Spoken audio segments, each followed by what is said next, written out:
Picture a parking lot on a Sunday morning. Most cars sit quietly, ignored, but in one corner a small group has gathered around three vehicles: a midnight blue BMW M3, a silver Porsche 911, an Audi RS6 in matte gray. The men and women standing around them aren't talking about where they're going. They're talking about engineering tolerances, about the sound a flat six makes at 7,000 RPM, about the difference between understeer and oversteer, and why it matters at the limit. To an outsider, this looks like a conversation about machines. But it isn't. It's a conversation about identity, philosophy, and what it means to believe that precision is a form of art. People who are obsessed with German cars specifically are a distinct psychological type. They don't just prefer these vehicles, they commit to them. They research them for months before purchasing. They join forums dedicated to single model lines. They modify them according to strict philosophies about what the car was meant to be. They argue passionately about which generation of a particular chassis was the purest expression of the original engineering intent. This isn't casual preference. This is devotion, and like all forms of devotion, it reveals something deep about the human mind beneath it. The first thing to understand is that this obsession rarely begins with a car. It begins with a feeling. Most people who end up committed to German automobiles can trace the origin back to a specific moment: a ride in an older relative's Mercedes, a poster on a bedroom wall, the first time they heard a turbocharged engine pull hard through a tunnel and felt something shift inside them. Psychologists call this an imprinting experience, a moment where a stimulus becomes permanently associated with a powerful emotional state. That initial feeling of awe, of recognition, of something clicking into place, becomes the emotional blueprint for everything that follows.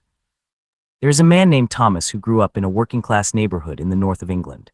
His family drove second-hand hatchbacks that broke down regularly, but his uncle owned a 1989 BMW 325i. Thomas remembers the first time he sat in the passenger seat as a child. He describes it not as sitting in a car, but as entering a different world. The leather, the instrument panel, the way the car tracked perfectly through corners without drama or effort. He told himself that one day he would understand how something could feel like that. He is now 42 years old. He has owned 11 BMWs. He can explain in precise detail why the E46 chassis represents a specific philosophy of human-machine communication that later generations have moved away from. For Thomas, this obsession has never really been about cars. It has been about chasing a feeling he first encountered at the age of 9. This points to something psychologists refer to as aspirational anchoring, the idea that certain objects become symbolic of a state of being we desperately want to inhabit. For people obsessed with German cars specifically, these vehicles represent a particular set of values: precision, competence, seriousness, restraint combined with latent performance. The person who drives a well-maintained older Porsche is not trying to look flashy. They are trying to signal something more specific and more sophisticated than wealth. They are signaling that they understand quality at a level most people never reach. This distinction matters enormously to this psychological type. Research in consumer behavior has consistently shown that some buyers are primarily motivated by social signaling, while others are motivated by what researchers call intrinsic product values. People obsessed with German cars specifically tend to fall heavily into the second category. They are frequently frustrated by people who buy these cars purely for status, without understanding what makes them significant. They develop sophisticated internal hierarchies of which owners truly understand the cars, and which ones are simply using them as props. This tribal gatekeeping reveals a deeper psychological need, the need to belong to a group defined by genuine knowledge and taste rather than superficial displays. The mastery dimension of this obsession is particularly revealing. German car culture, more than almost any other automotive subculture, rewards deep technical knowledge. The person who understands the difference between the S54 and S65 engine philosophies, who knows why certain suspension geometries were chosen for specific driving characteristics, who can feel the difference between two setups and articulate precisely why one communicates more information through the steering wheel, that person occupies a position of genuine respect within the community. Psychologist Robert White identified what he called affectance motivation in the 1950s, the fundamental human drive to interact effectively with one's environment, to develop competence and feel its rewards.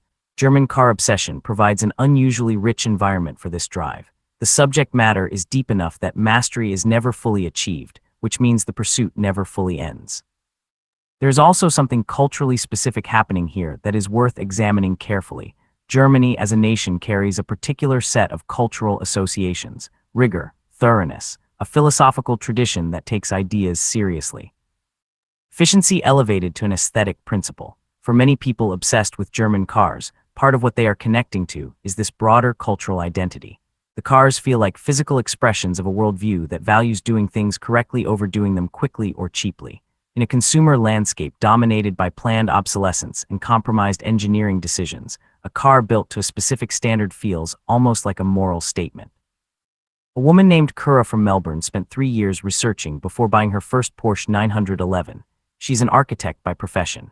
When asked to explain the connection, she described both car design and building design in identical terms.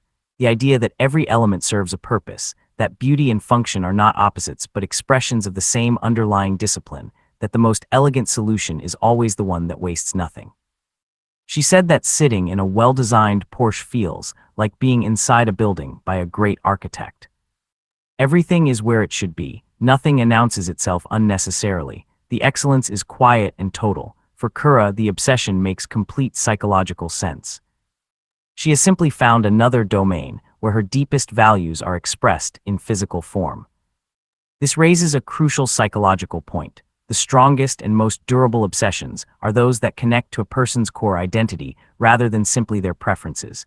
People who are merely fans of something can take it or leave it depending on circumstance. People who are psychologically fused with something experience it as an extension of who they are. German car obsession tends to reach this level of depth because it engages so many dimensions simultaneously: technical knowledge, aesthetic sensitivity, cultural identity, community belonging, the pursuit of a physical sensation that most of the world will never understand. When something speaks to this many layers of a person at once, it doesn't remain a hobby. It becomes a lens through which the entire world is organized and understood. Walk into any gathering of serious German car enthusiasts, and the social dynamics are immediately striking. Conversations are conducted at a level of specificity that sounds almost like a technical language to outsiders. But beneath the jargon, something more human is happening. People are establishing trust. They are demonstrating authenticity. They are finding each other. In a modern world where surface-level socializing has become the norm, these communities offer something increasingly rare: the chance to be deeply known through shared knowledge and shared passion. The person who can spend 4 hours discussing the evolution of Porsche's suspension philosophy with a stranger in a parking lot has found a form of genuine human connection that their everyday social life may not provide. There's also a relationship with time that defines this obsession in ways that set it apart from other automotive enthusiasms. People obsessed with German cars are frequently not primarily interested in the newest models. They are interested in specific eras, specific engineers, specific moments when a particular philosophy was expressed most purely. They study automotive history with the seriousness of scholars. They can tell you who was responsible for specific design decisions decades ago, and why those decisions reflected the pressures and beliefs of a particular moment in engineering culture. This relationship with history is psychologically significant. It suggests a personality type that believes quality exists independently of novelty, that the past contains wisdom worth recovering, and that progress is not always synonymous with improvement.